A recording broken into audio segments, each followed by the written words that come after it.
Testing sweet nothings in your ear. Thank you, Roger.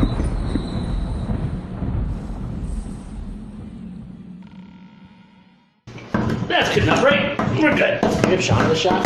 Yes, Sean is in the... I don't see Alex him is in the shot. kind of not in the shot, though. Somebody. Who's on... Yeah. Raise your hand. Yeah, Alex is not in the shot. I didn't know it was reversed. Yeah, that's that. Yeah, because It's been a long week. That's Gonna alright. get shot, I thought the Riles. same thing you did. I thought Sean was out at first, and then it was Me Alex. too, and then I'm like, wait, you're the only one in orange. That's what I was like, raise your hand. We'll figure this out. This is how we deal with problems on camera. Yes. Grade school issues. Grade school. Hey, man, sometimes that's all you need. I'm in the shot enough. Right, we're in. Okay. So, happy Halloween. Happy Halloween. Happy Wumbo. Wumboween. Wumboween. This is the Wumbo crossover special, and Joe would know if he's been watching. I have not been watching. But Or reading. Or reading. Yeah, Yes, he's I know. really fallen behind. Yeah. But for life happens. We are deep into Wumboween, and Yes, we we are. currently have a mystery. One of these drinks has been poisoned. I knew I shouldn't have gone to Burger King.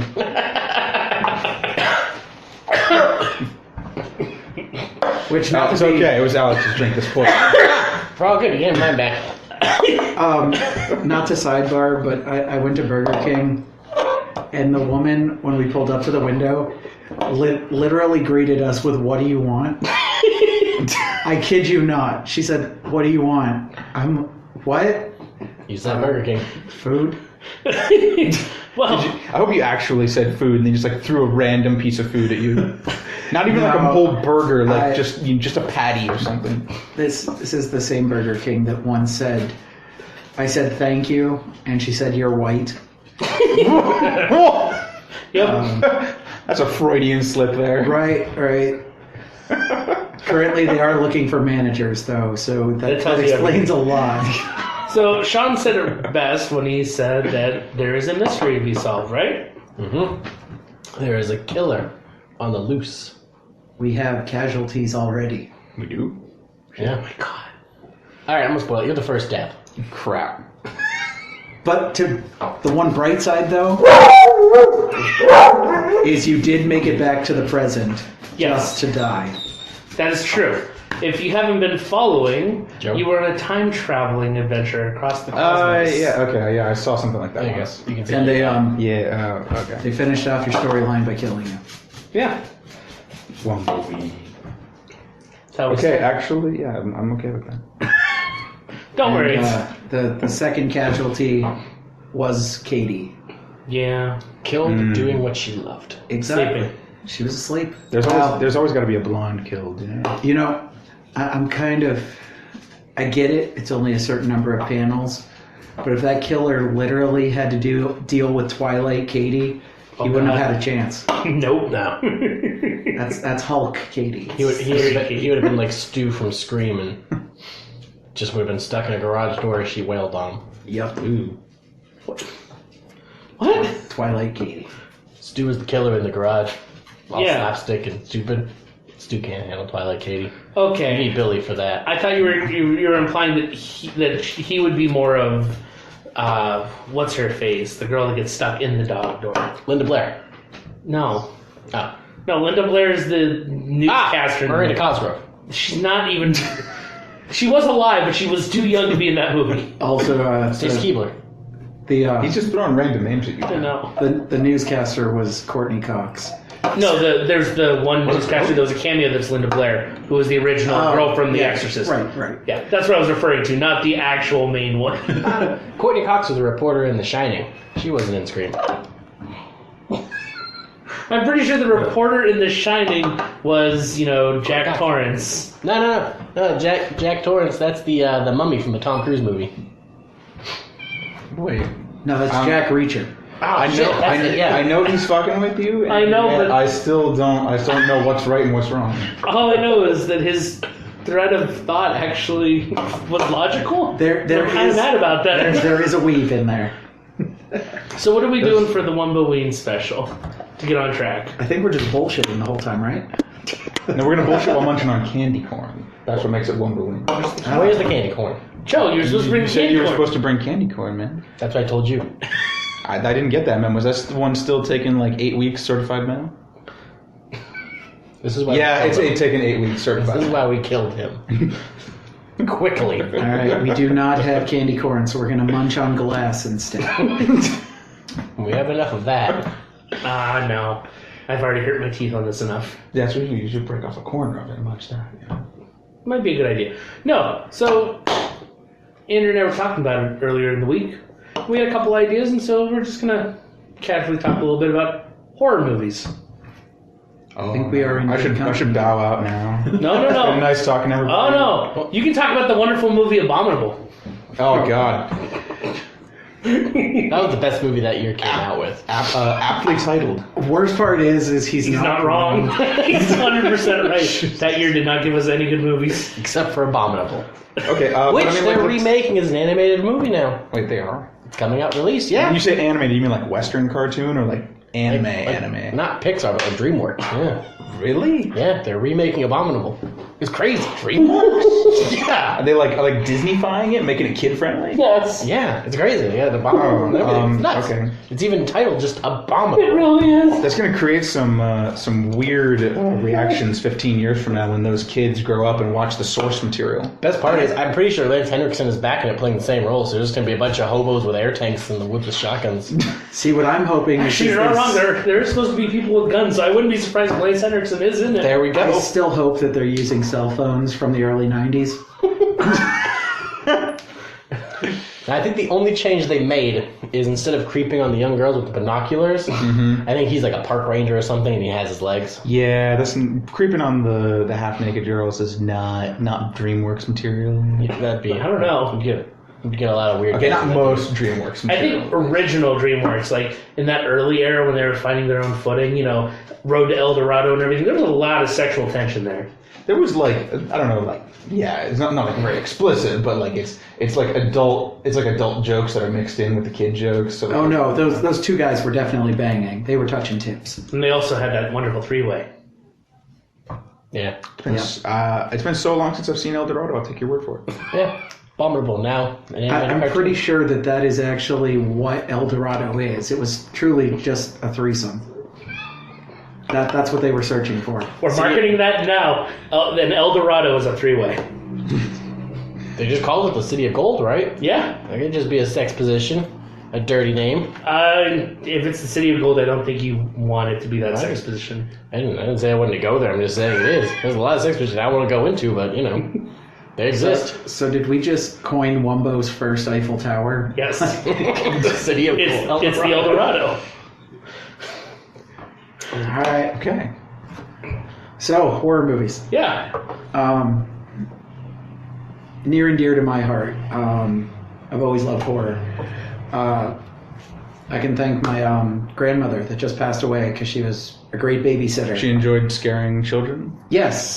So she would. That explains a lot. So she would illegally tape horror movies that were on HBO As if anyone because she had a cared. VCR. Yep. And then that's what I would watch when she was babysitting me. Yep. So I literally You literally grew up. continuously scarred by horror movies. So what's your all-time favorite then?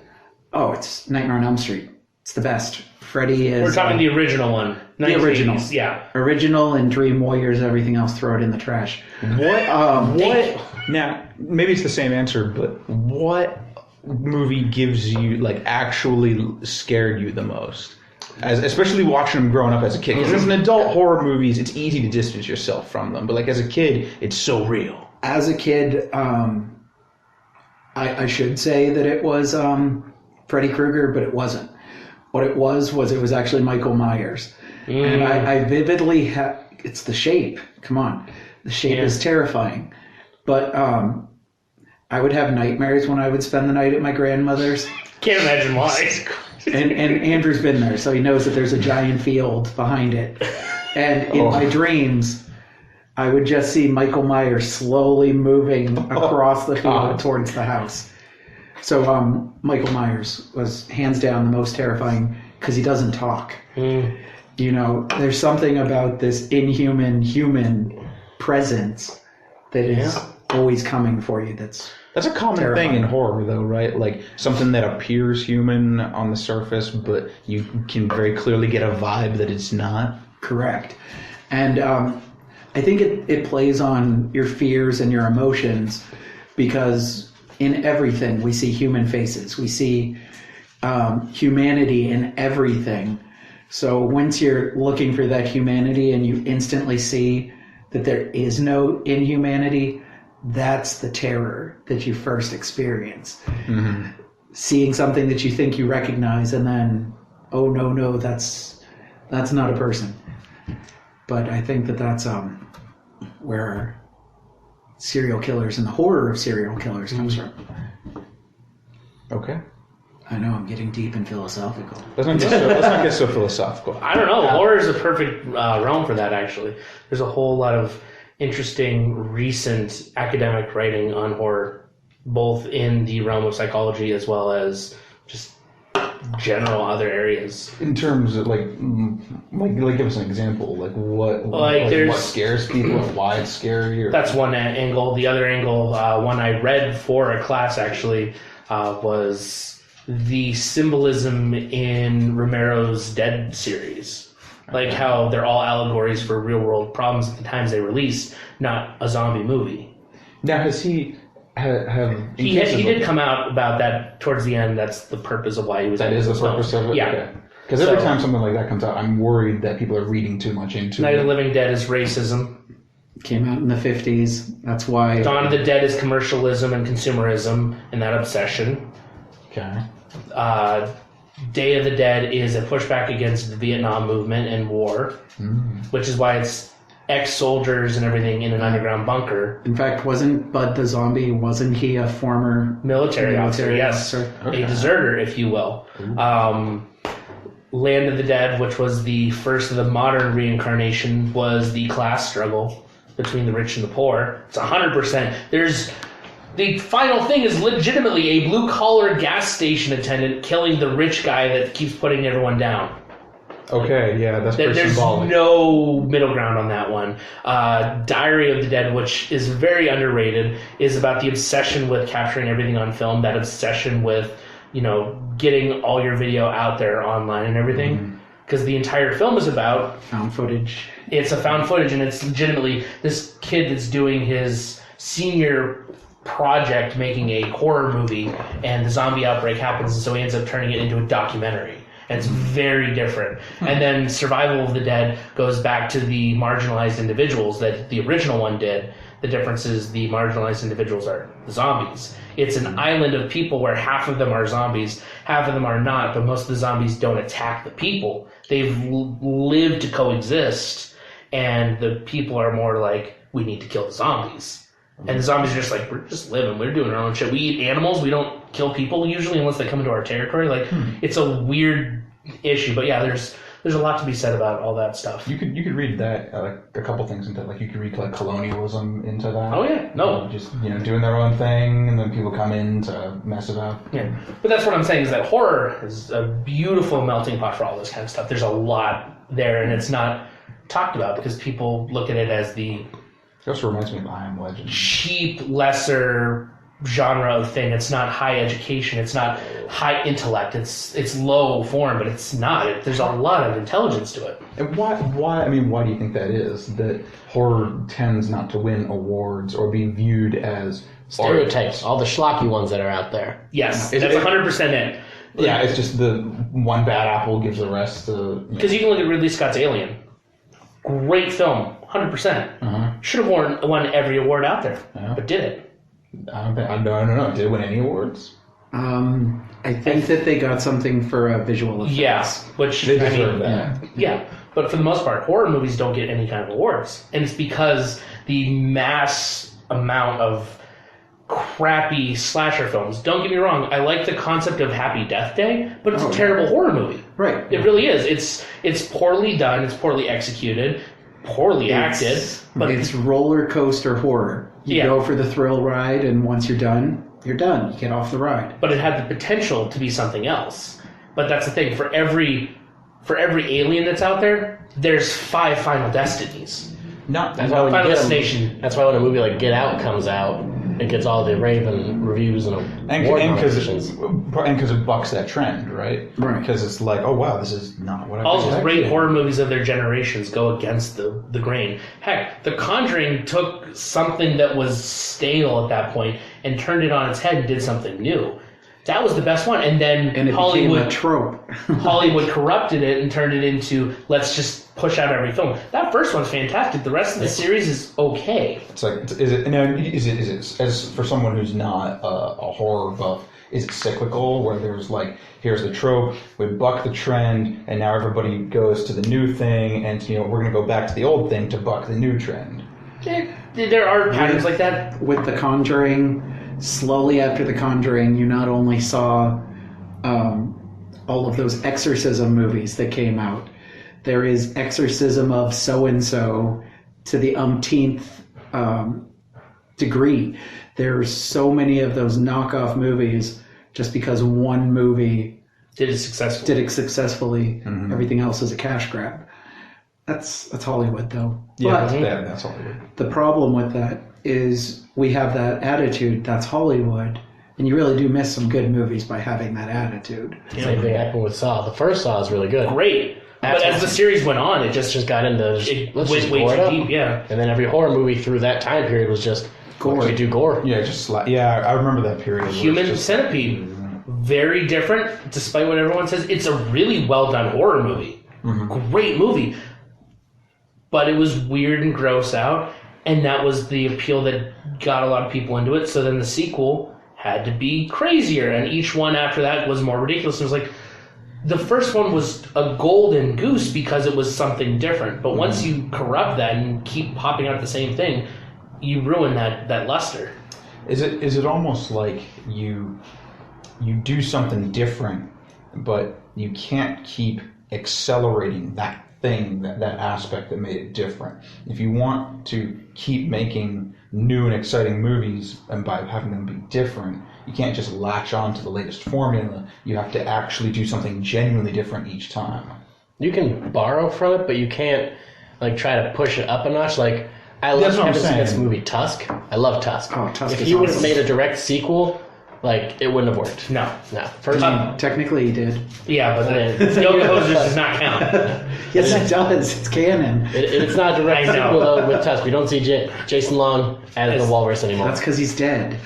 No, he's not. He's fine. Yeah, he's fine. He's just living in a zoo. But that's You the can't unfortunate- live inside of human skin. You're gonna die. I mean, we all live inside human. Well, skin. he lived for at least a year. Well, at least a year. So he's probably still doing well. Yeah, he's just eating fish. Also, I think we have to get Joe to watch Tusk. I'm all for it. I like the movie. That one, I mean, it's a really good movie. It freaks you out, but it's a good one. It's one of those It's a horror creepy movies one. that's 90% all story. Yeah, Yes. it's Okay. so much story. It's not like But scary. when you do I'm see, on board. but when you do see violence, it's brutal. It's brutal because everything is story driven. So when you do get the first violent scene, you're like, where did that come from? So it's not just here's a no-name character that we're going to perpetuate violence on, and the draw is the gore itself, not the character. It's the story. Yes, the story. It's like in a novel. I've grown attached to this character, and now, oh my god, they're dead. And it's one of the few movies out there, I feel, Exactly. especially in the horror genre, that does side characters really well. Outside, I mean, all right, Johnny Depp, you still kind of care about him because he's like comedic relief with his accent, but his girlfriend and friend, the whole time you're on the edge of your seat for those two, like, all right, are they actually going to find him and get it done, or no? Not every horror movie has good side characters. No.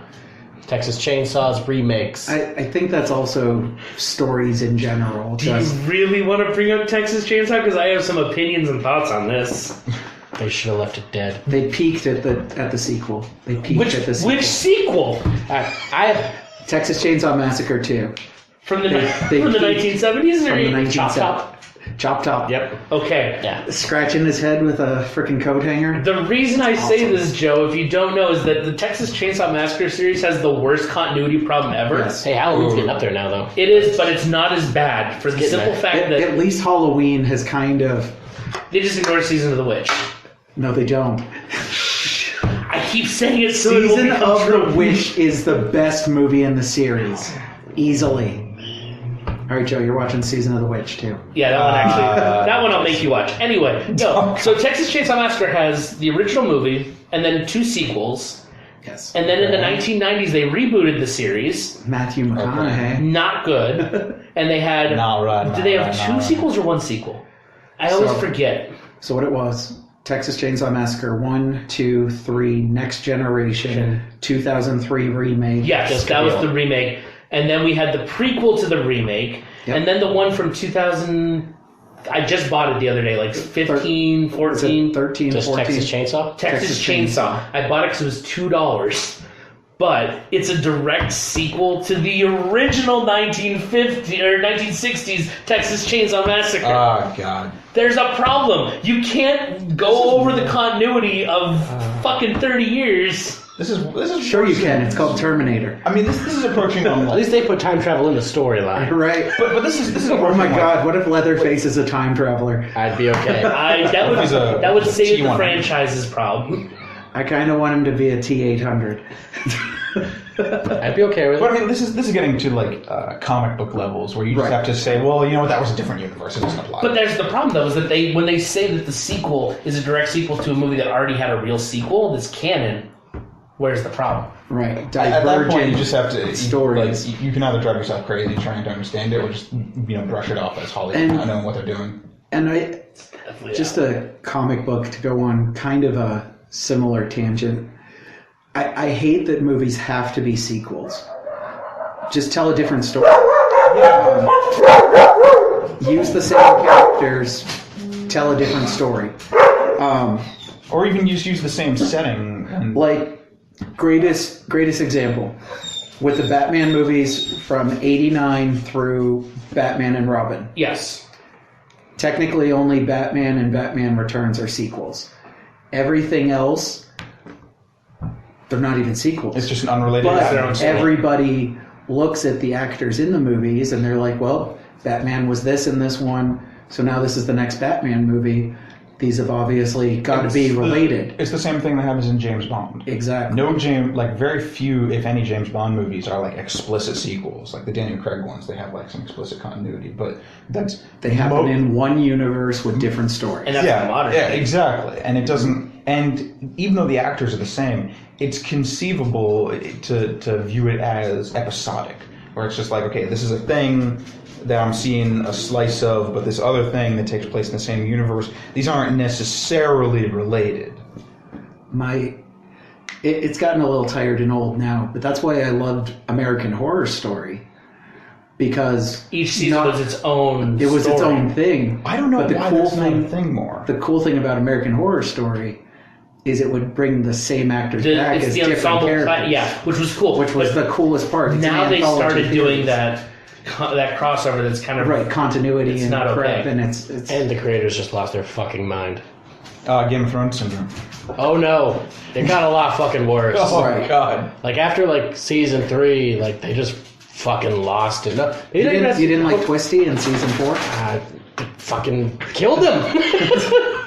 You can't bring in a serial killer like that and just fucking kill him in the dumbest way possible. But I'd probably say with starting with Hotel, they lost their fucking minds. They've started storylines that they never finished. yeah. Like, no. And I'm okay with that as long as they're not referencing other storylines in the next season. Like if you're gonna have loose ends, fine, make that part of the device. Yeah. Not everything gets answered. That's Yeah. real life. But if you're gonna have other things that get resolved in other seasons, With different stories, it's no longer just having dumb. that. Yeah. It's poor writing. But back- I guess that's horror movies. Yeah. So back to the original question. So my all-time favorite horror movie, it has to be Scream. Actually, the original Scream. The parody horror movie? Scary Movie's the parody. Oh, that's Well, right. I'm Which sorry. was to the be original fair- title of Scream, but that's a whole other thing. To be yeah. fair, though, Scream kind of was a parody of horror movies. Yeah, which is why I love it so much, is that first one really, it turns the slasher genre at the time, for sure, on its head. And it kind of was like, hey, all these tropes you guys did, yeah, it's kind of old and used up, which is why, despite the fourth one being not as good, it kind of did the same thing with like the found footage and everything. Like that, I had started to push against that, which I liked. So I really like that series. Not saying it's the greatest thing out there, but it's my favorite. Which just to touch on similar topic with it, let's chalk 2 points up for Wes Craven since we have two my movies pick that are and Wes Alex's Craven's. pick. I was going to say that too. And we all know that Andrew's going to go with, what was it? They Live? No. That's what I'm trying to think over here. But I while you think, let me ask a number question, one ranking? which is, do you think that because horror is not as respected and because it's always trying to be, the most successful movies are the ones that are different and try something new, do you think it's kind of a more artistic breeding ground where it's it's easier to be artistic that way? One of my favorite horror movies that's not from a big director, no big actors in it, but it doesn't get a lot of love, but the people that have seen it will agree with me. The Taking of Deborah Logan is a weird found footage one that it's a student, it's a master's student in psychology, and her research is on Alzheimer's. Okay. And so she's doing a video documentary of this woman who her mother, Deborah Logan, has Alzheimer's and is in the late stages and she will most likely die. And the subplot is that people with Alzheimer's are more susceptible to ghost and demonic possessions. And so it took a concept that hadn't been done in horror movies, that possessions happen more often to people that are weaker mental facilities. And I was like, that's a really cool concept. And what they did was, with a kind of limited budget, their money went to certain places for certain graphical things that I'm not going to give away because it's a really cool scene when you see it. But, like, it was an underrated gem. And like I said, anyone that I've talked to that's seen it will agree with me. It's a great movie. It's a silent sleeper. But because it wasn't a big director, it wasn't any big actors, nobody really watched it. But it bred this kind of artistic vision that you don't see in big budget films. I think it's because it's the weird little brother. They've got nothing to prove, so they do take a lot more chances. And also you can make a horror movie dirt cheap. Exactly. You can't make it's really hard to make a sci-fi movie dirt cheap. Yeah. Because people nowadays expect effects. But you can do like fake death effects really easily. Farmhouse versus Zombies. Yeah. So I think I finally narrowed down my favorite horror movie. And it's a more recent one. Autopsy of Jane Doe. Ooh, yes! It's holy shit. Basically a 2-actor movie. Yes. But they got 3 because awesome the body actors. was an actual person. Yeah. They got 2 amazing actors. The setting, the whole movie takes place in a morgue, so it's in an unsettling place. Dude, those are like really good movies. Where It's phenomenal. Like the entire setting is just the morgue. There's like the hallways of the morgue, and that's it. There's no like you get outside. You don't. It's all inside. Dude, movies that do something like that, where it's like it's one location, it's very few actors. Like those can be like the ones that get you the most. I think horror is actually super. Breed artistic ingenuity, And it's not. And that's why Saw worked. Like the first Saw happens in one room. Yeah, we get a couple little screenshots of what's going on outside, but the main portion of it is one room. They built those types of movies around their actors. They got strong actors that could bring everything to life without you needing a lot of story, a lot of locations. Like Autopsy of Jane Doe, I don't even think it has any jump scares in it.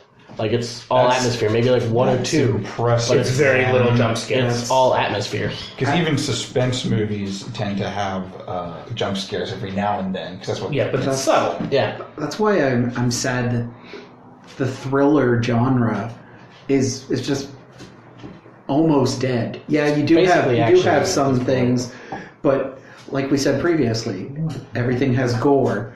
Everything has to be graphic. Everything has to be uber violent, or they think people won't have the attention span for it. But I mean, or they won't be impressed by it. You know what'll impress me? A good story. Have me on the edge of my seat without showing anything. Make you think what's happening to these people. Yeah, sometimes you do have to just show someone's face getting ripped off. I get it. But off-screen sound effects, you get the right sound effects, it's twice as terrifying because you're imagining it. Yeah. I mean, that's I think what horror is always trying to go for, like the golden atmosphere. Like the goal, or like the holy grail of horror is to weaponize your own imagination against you. Exactly. That's all Jaws was. That really is. Yeah. To be fair, that was unintentional. That's all right, though. It worked. The shark was broken all the time. So Never got to it. But that shows the creative skill behind it, where it's like Steven Spielberg. you use it, you use that situation to your advantage. Jurassic Park. There's 8 total minutes in a 2-hour and 4-minute movie of dinosaurs. Right, we get told the whole time pretty much how dangerous they are. Oh no, they've escaped. And the very little that we see, especially with the raptors, is frightening. Yeah. The raptors and the T-Rex scenes are very... They have that palpable fear because of the atmosphere. And it's because the entire movie has set up that something is going to happen and it's going to be bad. And you don't know how bad it's going to be until it happens. We don't even see Sam Jackson get killed off. You keep thinking that's not even on screen. It's bad enough, and then it gets worse. You know, it's like it's almost like spice, where if you Too much of it, it's bad. Too much little of of it it, is it's bad. not good. Right. The right amount is perfect. exactly how you use it, I'm okay with that analogy, actually. right? Because especially like with like dinosaurs or like monsters or gore and stuff, it's like the more you see of it, it's just like, okay, I'm used to this. Yeah, it desensitizes you. Exactly. Cloverfield made an entire campaign based off that no one knew what the fuck the monster looked like. Which was fantastic. And then they made it into a franchise. They should have left it as Sort one of. So yeah, we don't want to get in because technically Cloverfield Lane that's that's taking what we were talking about just having a shared universe, and there's no way all this shit's happening in this one universe. especially not the paradox. Like like the Marvel movies are more believable than these Cloverfield universe movies. That's saying something. But like that's an important thing in fiction and in storytelling is not. I heard this once about like tabletop games like Dungeons and Dragons. It's all in your world building. But it's the world build. The biggest thing about world building is not realism; it's believability. Exactly. Because you can have magic and fairies and monsters all over. Yeah. But if the rules aren't consistent, if it's not believable in that realm, it doesn't land.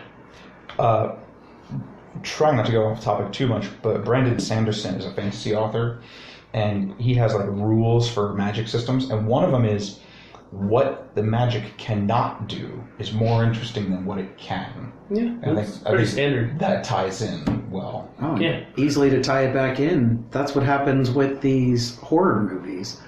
Like Sixth Sense with the water. It's like you've got rules. Okay. It's a line in Scream. Science is the water.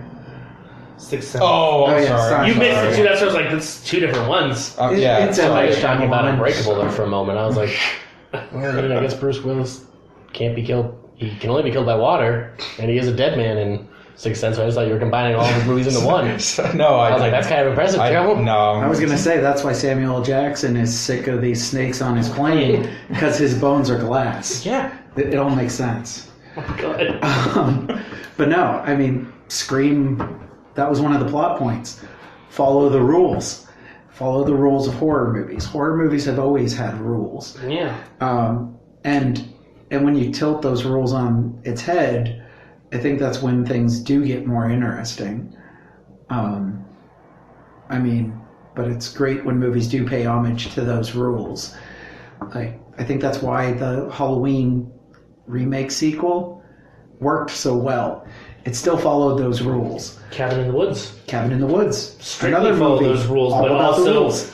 Also kind of turned him on his head because I've actually seen this movie. Yeah, we made you watch it. Aren't you glad we made you watch that one? That one was actually pretty good because it was not, like you said, it was not what it was expected. It's not just like, here's more fluff. Nobody saw that finish coming. Especially because in the beginning, in the beginning it starts like a very standard horror movie, so it's like, oh yeah, like I'm bored by this already. But then you keep watching, it's like, oh, hey, this is kind of a cool twist. So there's 2 things that Andrew and I have not answered yet, and that's what horror movie really bothered us. Oh yeah, yeah. Because we have an answer. And I can actually answer this question. Because a long time ago, when Andrew and I were sleeping over at his house, we watched quite a few movies in our time. Both at his house and my house. And definitely the only... everywhere in between. Yeah, the only movie that ever actually bothered me was The Grudge.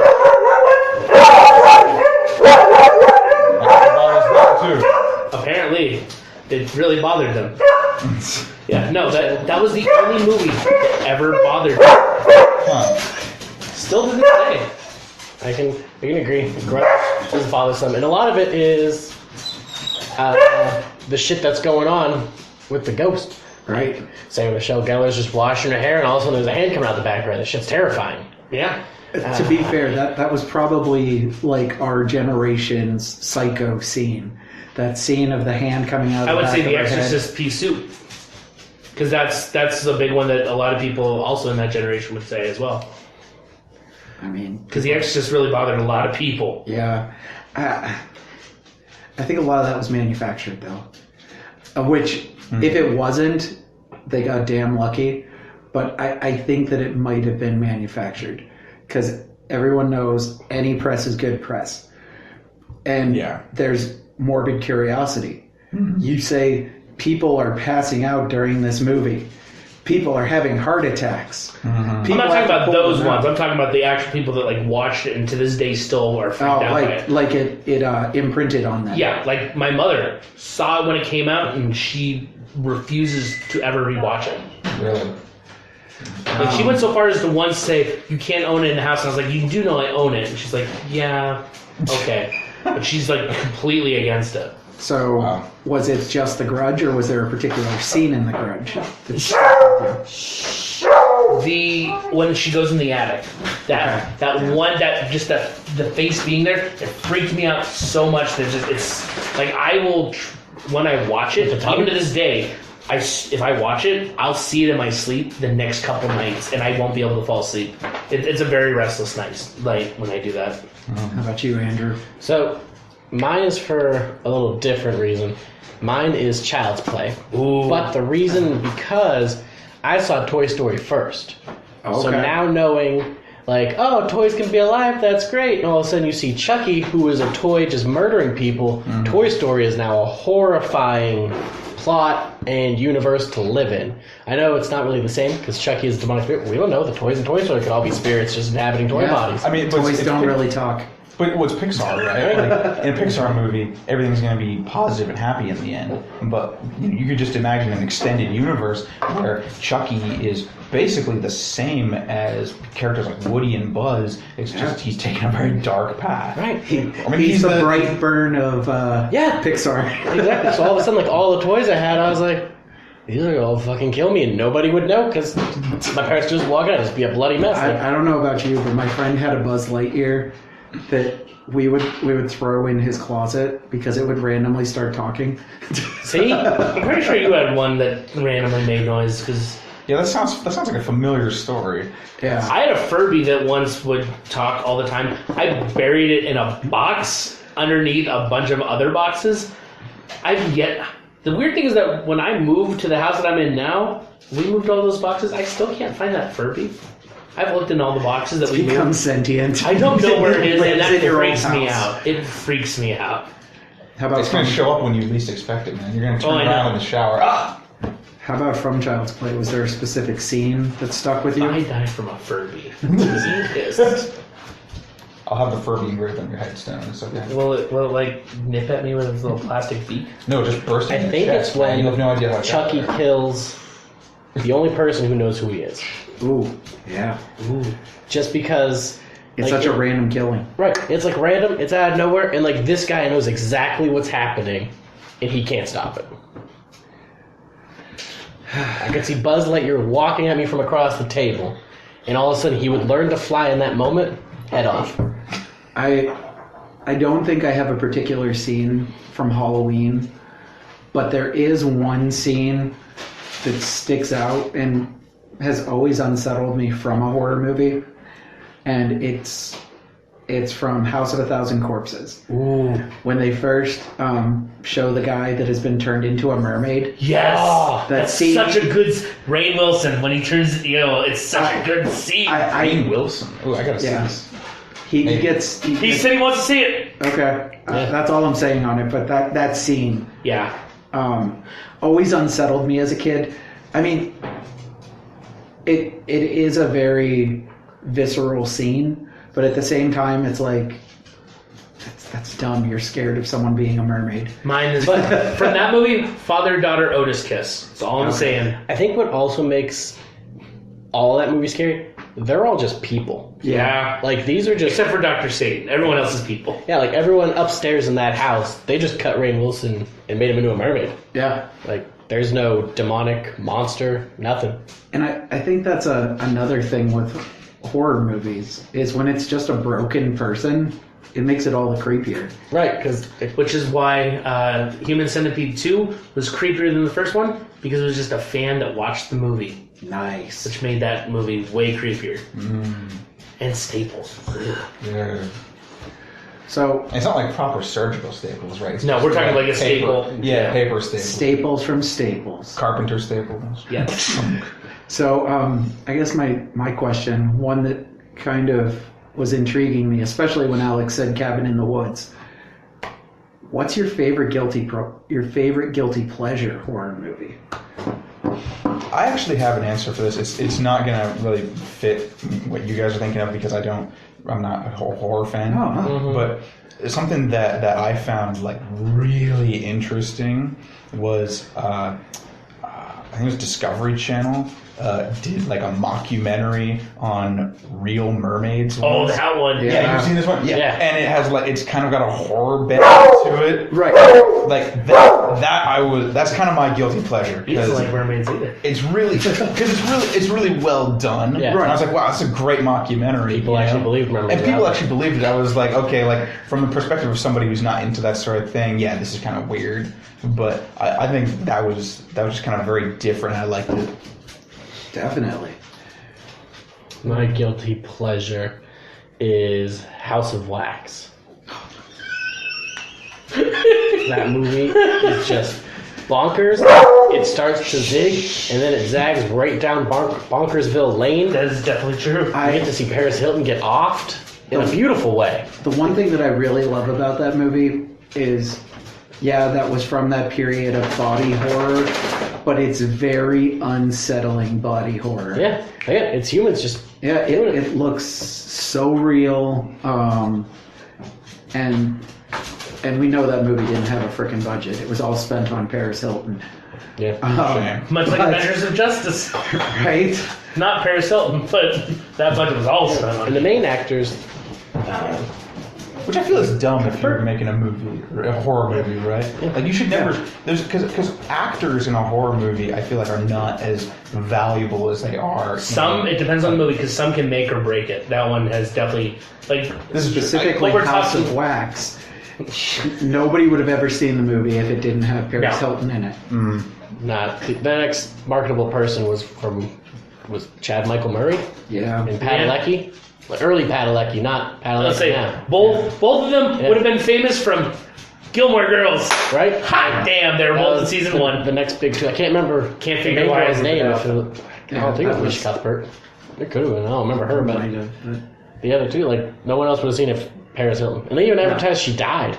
Yeah. To get people into that movie. Right. Wow. They fully marketed her death. Yeah, and they They still... marketed the distaste for her. Oh, Right. the guy from Cousin Skeeter. That was the other guy in it. The human. The guy from Cousin... The actual little kid that hung Yeah. out with Cousin Skeeters in that movie. Yeah, he's the black guy that's dating Paris Hilton. This is why this is a guilty pleasure. This is like the perfect I formula. was like, what? Yeah, the human from it is dating Paris Hilton. Okay. So Andrew's Alex, own logic by figuring that out was hilarious. what's your guilty pleasure? Honest to God, I can't think of one. So, part of the problem is that, and Andrew knows this, and I would hope by this point you both know this as well. Every October, I watch horror movies the entire month. Yeah. And when I say horror movies, I also extend it to Halloween themed movies because sometimes my mom wants to watch them, depending on who I'm like. I'll watch other movies that aren't horror if someone's around. So like, I'll watch the regular like Hocus Pocus, Nightmare Before Christmas, those kinds of like. Ernest Scared Stupid. I don't. That's the one. But I do. Ernest I need that Stupid. one. You got to. I don't think I have that one. That's the weird You thing. gotta go buy it right now. Sorry, Jocelyn, not going to your thing. He's gotta go buy Ernest Scared Stupid. Oh, no, there's a Walmart out in Edinburgh. Dude, just buy it on your phone right now. Which No, you need Ernest physical Scared copies. Stupid will lead into my other thing. As good copies. But go ahead. Anyway, if I had to think about it, I will routinely rewatch some of the same horror movies, and I have this love. You've got like favorites. I do. I have a love for original and remake movies. I like watching the two together to see like what did they do differently, how did that work, things like that. Like don't get me wrong, I love the original Nightmare on Elm Street. I hate the remake, but it's fun to watch side by side to make comparison notes. It's got Katie Cassidy, so there you go. Didn't think about that, but yes. But when I think about like terrible movie that I know is terrible, but I watch anyway because it's fun.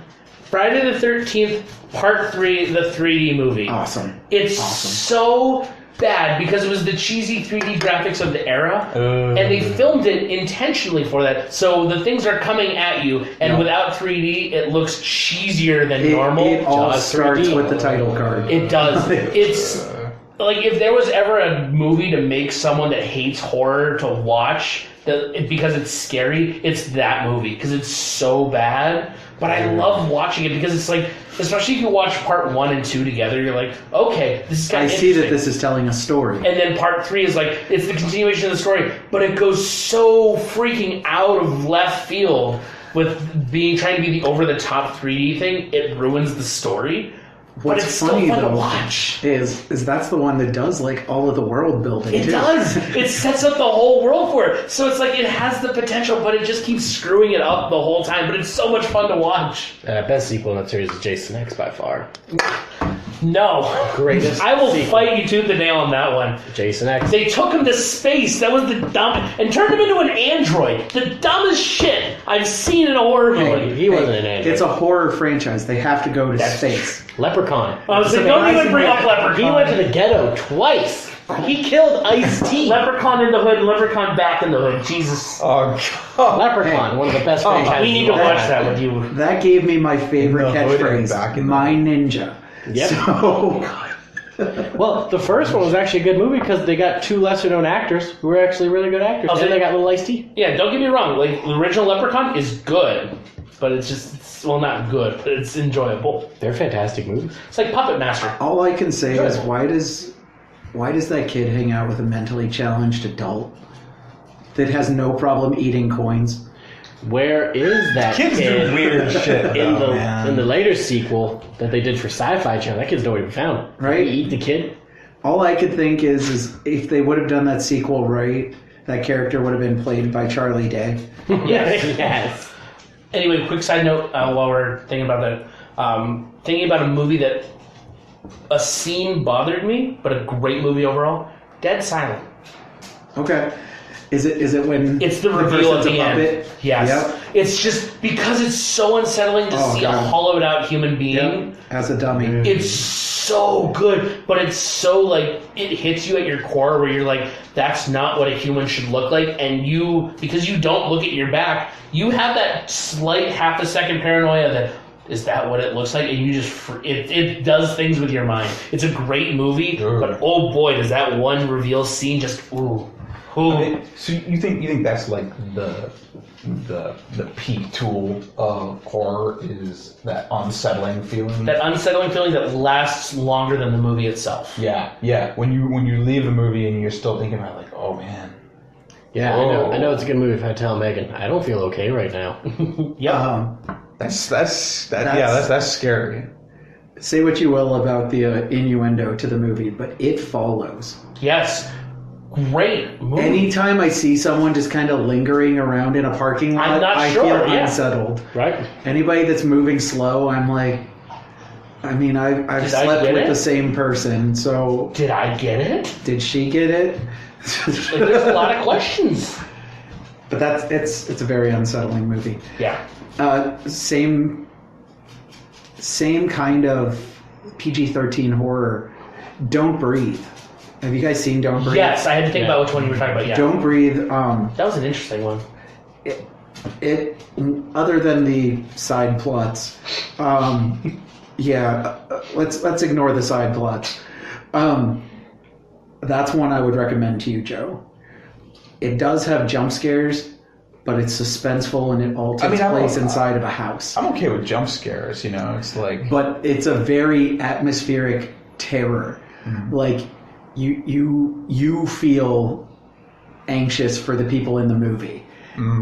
If you want us to give you legitimate horror movies that you should watch, we're going to give you the crazy ones that we love because they're campy and weird and they set up the world that is horror. But we'll also give you things like that are real good horror movies that you should watch. Like an atmosphere movie I really like, Hush.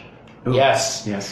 It's Insane really kind of good, vein. because whenever they focus on the main, she's deaf. Whenever they focus on her, there's no sound in the movie, And that's terrifying because you can't hear and it's another movie where it's just two main actors. There's a few side people in it, but it's just her and the killer. that sounds really cool. I want to see that. Hush on was really Netflix. good. I'll have to.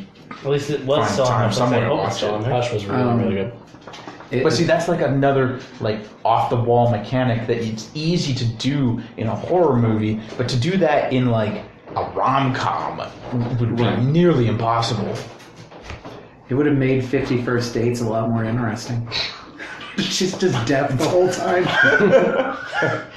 Or like that one variation of Drew Barrymore where she just speaks Japanese the whole time. Right? That would have been okay. So let's kind of just wrap it up. Just Oh, any let's see. final thoughts on horror movies? I didn't get my guilty pleasure. Oh yeah, you did. We'll get that, and then we'll have a recommendation for each person. Guilty pleasure. It's kind of sci-fi. It came out the year I was born, so it holds a special place. And I'm not talking about Child's Play. A lot of great things came out of '88. Phantasm? No, that was earlier. Phantasm, I believe, was also '88. That's a different kind of guilty pleasure. I was gonna say, But why does he have two shotguns combined together? Never mind. Never mind. Killer Clowns from Outer Space. I knew. Killer Clowns from Outer Space. Fantastic. And it's a ridiculous plot. I mean, the name gives it all away. It really does. They're killer clowns from outer space. But it knows exactly what it is. But it knows what it is. It's not trying to win any awards. Came out in the 80s. Has a great theme song. It's like all four Gamers things, except without the coming out in the 80s. Everything else is true. Hey, I'm out of the 80s. But no, Ernest Scared Stupid. The costumes for all of the trolls were repurposed from Killer Clowns. I love it. That does not surprise me in the least bit. So let's end it with a personal recommendation from each person. One horror movie for Halloween to watch. Personal recommendation for Halloween. The day of Halloween. I'm going to say Trick or Treat. You bastard! That's going to be fine. It's an anthology movie. It's so good for that. It's perfect. Katie hates horror movies. She loved it. Trick or Treat. Kind of going off anthology a little bit. Holidays. Ooh. Yes. I'll give my recommendations next. Also in the anthology series, VHS 1 or 2. Not viral. Not Viral. Viral was terrible, but 1 or 2, both of them are solid anthology horror movies. Yes. Another one I'll throw at you, Joe. I gotta make sure I have the name right, so if someone wants to stall for me, go for it. I mean, the only horror. Yeah, I got it, Joe. You're good. Okay. Unfriended, the first one. Ah, Nor the sequel. Okay. It's Ghost really in good. the book. It's all shot like friends talking on a webcam chat together. Yeah. So it's got an off-the-wall mechanic, but they all start dropping one by one, and it's amazing. Ooh, What's really impressive is that came out after Stickam was no longer a thing. Yeah. The sequel, just ignore it. It undoes everything about the first one. Now, before we end, I just want to also recommend, if you're going to watch a movie on Halloween, one of the few classics I know, you may as well watch Nightmare Before Christmas. Oh, I'll yeah. give it to you. Yeah, I'll give you that one. It's a dual holiday it's movie. like, It is a dual holiday. You can watch it Christmas and Halloween. Exactly. Which I do every year. So, any final thoughts parting on horror? thoughts? I think we're in a good place for horror. The early, mid-2000s, they were a little rough. There are some gems there. I think we're getting back into some good place. I think you could pick You see a handful of good horror movies. Do you see horror expanding beyond the niche market in the future? Beyond people who are just into horror? Are you talking making money or like actual good movies? Well, I mean both. Like a horror movie that's popular. Because With Chapter 1 and Chapter 2 prove that it can happen. Well, there you go. It's happening right now. But that's a very weird thing to happen. Can I sidebar real quick Yeah, about go for that? I don't know if you guys heard any of this in the news, but one thing that's really interesting that's happening right now is they found out that there's a law that after, I think it's 35 years, when creators create something, the rights automatically revert back to them, even if a company owns the rights. All they have to do is send them a letter giving them 2 years notice that the rights are going to revert, and then they go back to the original creator. I want like data on how often that's enforced, because I know Hollywood copyright is like ironclad, man. It just happened with Nightmare on Elm Street. It just recently happened, and then it happened with it's going to be happening with the first Friday the 13th. So both movie rights are Nightmare on Elm Street's already back with the Wes Craven family, but the rights to Friday the 13th, they were already given their 2-year notice that the rights are going back. Which I knew that. Stephen King's already sending out notices for his works as well. I wonder if horror is a little bit more amenable to that sort of thing, because studios are not as likely to go back to the same cash cow again and again. Well, so horror's not a cash here's cow. something that's kind of cool, and a sidebar on that as well. So legitimately, Stephen King actually has a bunch of his $1 thing. Stories for film students to turn his work into movies. Dollar babies, right? Yes. Yeah. That is something that I hope more horror writers will do. I hope so, especially because if you're a new writer, or if you're a new director, horror is a good place to start because it's cheap to produce. You don't need star power. You don't need special effects. And if you got a great story already taken from Stephen King, you don't even need a high-paid writer. No. So it's all just showcasing the director's ability. I think that was the other thing that I was getting at too, is now that these rights for these movies are reverting back, now these studios don't have the option to go back to tried and true things. Mm-hmm. It's going to get to a point where they have to innovate and come up with brand new things, brand new ideas. But screenwriters can still make deals with these companies and license out their things, but they can also get a lot more selective of their licensing now. Yeah, it's not like it was back in the 80s when it was like, oh, you want to do a movie, you just kind of be like, okay, here's my rights, and you have it for a while. And now it's writers realize how much power they have, and so it's going to be a little more selective. Which is good, because I think writers are the creative people, right? So it's going to lead to fewer copy paste crap movies. But we're gonna put that one little asterisk on that. The problem is that you're gonna get cheap Hollywood writers that are writing the same screenplay, sending it out to multiple companies, and you're gonna get a huge influx of the same crappy horror movie done by different companies, but in slightly different ways. But it's gonna be the same thing, just because it's marketable. Or it's gonna be like comic books originally, where you just have a think tank of ideas. And you basically sign a contract that you own nothing of what you're creating. Yep.